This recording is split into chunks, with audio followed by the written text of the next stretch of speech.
Hi, I'm Naif.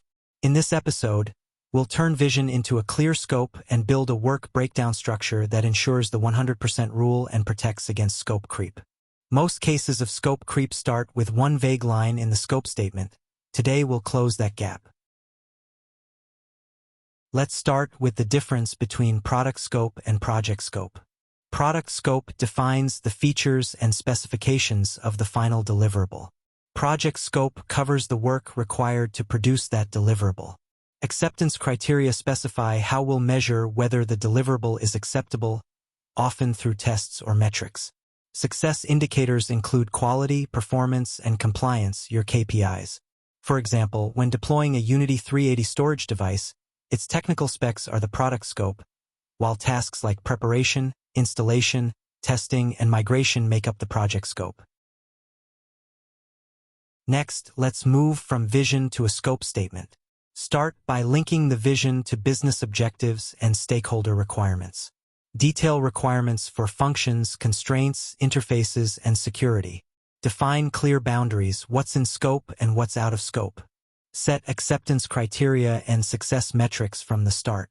Use a simple scope statement template. First, explain the background and problem. Then, describe what will be delivered and what's excluded. Finally, list KPIs and acceptance criteria to measure success. For requirements elicitation and readiness, choose the right techniques. Interviews, workshops, prototypes, and document analysis. Define when tasks are ready to start, the definition of ready. Establish the definition of done for completion. Document assumptions and constraints early to avoid surprises later in the project. Let's talk WBS principles. The 100% rule means the WBS must cover all deliverables and work, with no overlap. Decompose work top-down until each package is manageable, typically 1 to 10 workdays. You can break down by deliverables, phases, or components. Remember, the WBS describes the work, not the schedule. Here's a WBS example for deploying a Unity 380 storage device. Planning covers the scope statement, risk plan, and communications.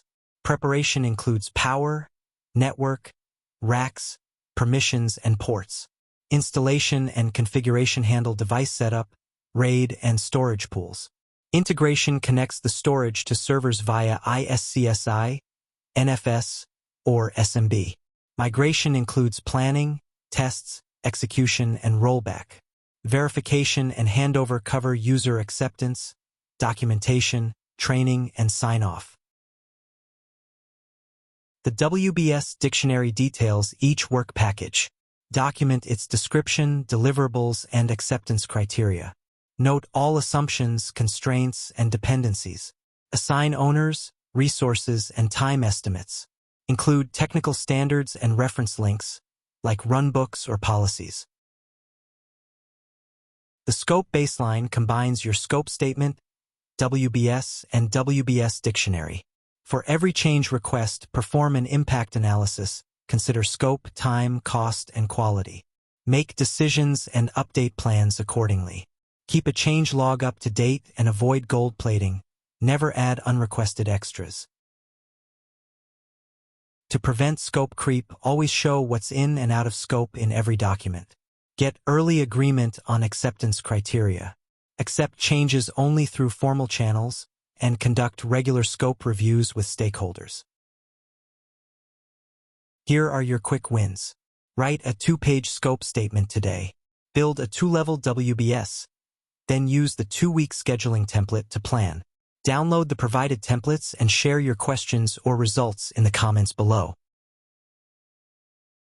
Defining scope smartly is the foundation of successful IT projects. By turning vision into clear statements and a structured WBS, you ensure project alignment, prevent scope creep, and set up for real results. Use these strategies and templates to keep your projects on track. Don't forget to subscribe to the channel, activate the bell, and press like.